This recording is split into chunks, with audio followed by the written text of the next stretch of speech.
नमस्कार, news police reporter मध्ये तुम्हा सर्वांचं स्वागत। तारापूर MIDCतील प्रदूषणाचा प्रश्न इतका गंभीर झाला आहे की आता तो केवळ पर्यावरणाचा राहिला नाही तर हजारो नागरिकांच्या जीविताचा प्रश्न बनला आहे। तरीही संबंधित यंत्रणा आणि वरिष्ठ प्रशासनाला जाग का येत नाही असा संतप्त सवाल स्थानिक नागरिक आणि मच्छीमार आणि पर्यावरण प्रेमी उपस्थित करत आहेत। वर्षानुवर्ष दूषित हवा श्वासात भरावी, रासायनिक पाणी सहन करावं, आजारांना सामोरं जावं, पण जबाबदार अधिकारी आणि मंत्री प्रत्यक्ष पाहणीसाठीही येत नाही अशी तीव्र नाराजी परिसरात व्यक्त होत आहे। तारापूर MIDCतील वाढते औद्योगिक प्रदूषण, नागरिकांच्या आरोग्यावर होत असलेले गंभीर परिणाम आणि मच्छीमारांची उद्ध्वस्त होत चाललेली उपजीविका यांचा मुद्दा शुक्रवारी 10 जुलैला महाराष्ट्र विधानसभेत लक्षवेधी सूचनेद्वारे जोरदारपणे उपस्थित करण्यात आला। शिवसेना आमदार राजेंद्र गावित यांनी हा प्रश्न सभागृहात मांडत शासनाने तातडीने कठोर उपाययोजना कराव्यात अशी मागणी केली। यावर पर्यावरण मंत्री पंकजा मुंडे यांनी प्रदूषणाच्या प्रश्नांची गांभीर्याने दखल घेत संबंधित विभागाच्या अधिकाऱ्यांसोबत विशेष बैठक घेऊन आवश्यक ती कठोर कारवाई केली जाईल अशी ग्वाही दिली। त्यांनी तारापूर MIDCतील रेड आणि ऑरेंज श्रेणीतील उद्योगांची संख्या मोठी असल्याने विद्यमान 25 MLD क्षमतेचा सांडपाणी प्रक्रिया प्रकल्प अपुरा पडत असल्याचे मान्य केले। नवीन प्रक्रिया प्रकल्प उभारणीबाबत MIDC अधिकाऱ्यांसोबत तातडीची बैठक घेण्यात येणार असल्याची माहितीही त्यांनी दिली। प्रदूषित पाण्यामुळे मासेमारीवर होणाऱ्या परिणामाचा अभ्यास करण्यासाठी विशेष सर्वेक्षण करण्यात येणार असून हवा आणि पाण्याच्या गुणवत्तेवर सातत्याने लक्ष वेधण्यासाठी कंटिन्यूअस मॉनिटरिंग प्रणाली सुरू करण्याचा निर्णयही जाहीर करण्यात आला। तसेच भूगर्भात रासायनिक सांडपाणी सोडणाऱ्या आणि पर्यावरणीय नियमांचे उल्लंघन करणाऱ्या उद्योगांवर कठोर कारवाईचे निर्देश संबंधित यंत्रणांना देण्यात आल्याचे मंत्री मुंडे यांनी स्पष्ट केले। मात्र विधानसभेत प्रश्न गाजत असतानाही पर्यावरण मंत्री पंकजा मुंडे यांनी अद्याप तारापूर MIDCला प्रत्यक्ष भेट दिलेली नसल्याने नागरिकांमध्ये नाराजी वाढत आहे। स्थानिकांच्या मते बैठका, अहवाल आणि आश्वासनांपेक्षा प्रत्यक्ष पाहणीची गरज आहे। प्रदूषणामुळे नागरिकांचे आरोग्य धोक्यात आले आहे, मच्छीमारांचे संसार उद्ध्वस्त होत आहेत, तरीही वरिष्ठ स्तरावरून प्रत्यक्ष परिस्थिती पाहण्याची तसदी घेतली जात नाही। स्थानिक नागरिकांचे म्हणणे आहे की औद्योगिक प्रदूषण, दूषित हवा, रासायनिक सांडपाणी आणि पर्यावरणीय नियमांच्या कथित उल्लंघनाच्या तक्रारी सातत्याने समोर येत असतानाही प्रभावी कारवाई होत नसल्याने संबंधित अधिकाऱ्यांची मनमानी वाढल्याची भावना आहे।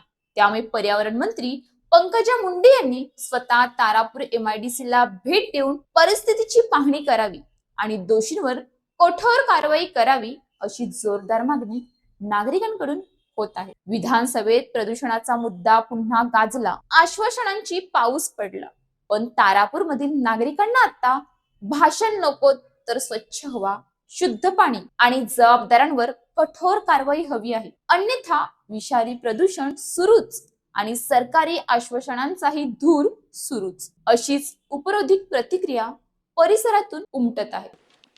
अध्यक्ष महोदय, या ठिकाणी तारापूर MIDCच्या संदर्भातला प्रश्न आहे। कारण म्हणजे MIDCच्या मंत्र्यांनी तो उत्तर द्यायला पाहिजे, पण हरकत नाही, आता तुमच्याकडे तो आलेला आहे। म्हणजे की तारापूर ही भारतातील सर्वात मोठी एक औद्योगिक वसाहत आहे असून तिथे जवळजवळ 1300 पेक्षाही जास्त कारखाने आहेत। त्यापैकी 800 कारखाने हे अतिसंवेदनशील आहेत आणि या तारापूर हे सगळ्यात जास्त पोल्युशित शहर म्हणून त्या ठिकाणी आपलं NGT नॅशनल ग्रीन ट्रिब्युनल कोर्टाने त्या ठिकाणी डिक्लेअर केलेलं आहे आणि त्यामुळे या पोल्युशनमुळे जवळजवळ 280 कोटीचा दंड त्या ठिकाणी त्यांना आकारण्यात आलेला आहे आणि सर्वोच्च न्यायालयामध्ये हे प्रकरण प्रलंबित आहे।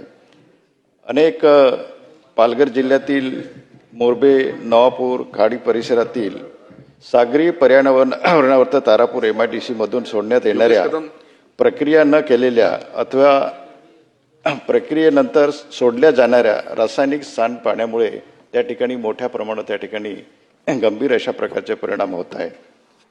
आणि परिणाम स्वरूप ज्या ठिकाणी मच्छीमार बांधवांच्या ज्या खाडी आहेत, दांडी आहे, मुरबा आहे, उसळी आहे, सरावली आहे, आणि त्या ठिकाणी मोठ्या प्रमाणावर या कारखान्यांचे जे आपलं रासायनिक जे पाणी जे आहे त्याची सांडपाणी प्रक्रिया न केल्यामुळे त्या ठिकाणी आपलं गटारे वगैरे व्यवस्थित नसल्यामुळे त्या ठिकाणी प्रश्न घ्या पॉइंट. हा नाही एक जरा महत्त्वाचा प्रश्न आहे, कारण काही बऱ्याच वर्षापासून हा प्रश्न प्रलंबित आहे, त्याचे काही मार्गी लागत नाहीत. आणि म्हणून त्या ठिकाणी मच्छीमारांचा महाराष्ट्राचा राज्य मासा म्हणून त्या ठिकाणी घोषित करण्यात आलेल्या पापलेटसह विविध व्यावसायिक मत्स्य प्रजातीचे महत्त्वाचे प्रजनन क्षेत्र आहे. आणि त्यामुळे हजारो पारंपरिक मच्छीमार व आदिवासी बांधव त्या ठिकाणी खलासी म्हणून काम करतात. त्यांच्या उपजीविकेवरती त्या ठिकाणी गंभीर अशा प्रकारचा परिणाम झालेला आहे. ताई, या ठिकाणी मी आपल्याला सांगू इच्छितो की एक दुर्गंधी वायू जो आहे हा रात्रीच्या वेळेस त्या ठिकाणी सोडला जातो आणि पहाटेच्या तीव्र रासायनिक वास जाणवत असल्यामुळे श्वसनाचा त्रास, त्याचप्रमाणे डोळ्यांना जळजळ अशा तक्रारी त्या ठिकाणी वाढलेल्या आहेत. नॅशनल एअर क्वालिटी इंडेक्स इतका खाली आलेला आहे, 300 ते 350च्या आसपास या ठिकाणी आल्यामुळे या ठिकाणी श्वसनाचे विकार व कॅन्सरसारखे आजार या ठिकाणी होत आहेत. आणि म्हणून या 1300 ज्या छोट्या मोठे जे कारखाने आहेत त्या ठिकाणी 100 MLDच्या आपल्या प्लॅन्टची आवश्यकता आहे. फक्त 25 MLD असल्यामुळे त्या ठिकाणी रासायनिक सांडपाण्याची प्रक्रिया योग्य होत नाही. ताई, आपण या ठिकाणी उत्तरामध्ये आपल्या अधिकाऱ्यांनी आपल्याला जे काही उत्तर दिलेलं आहे की महाराष्ट्र प्रदूषण नियंत्रण मंडळामार्फत राष्ट्रीय जलयुक्त अभियानाअंतर्गत दरमहा केंद्रीय प्रदूषण मंडळाने नेमून दिलेल्या खारेकुरण, मुरबे, दांडी, नवापूर, उसळी प्रश्न घ्या आपण. येतो मी सरावली या ठिकाणचे पाण्याचे नमुने संकलित करण्यात येतात असे उत्तरात नमूद केलेलं आहे. परंतु ताई, कुठल्याही प्रकारे केंद्रीय प्रदूषण मंडळाच्या बाबतीत अशा पद्धतीने नमुने तपासले जात नाही. आणि म्हणून वॉटर पोल्युशन जे आपले इंडेक्स आहे तो अत्यंत पोर अशा प्रकारचा आहे.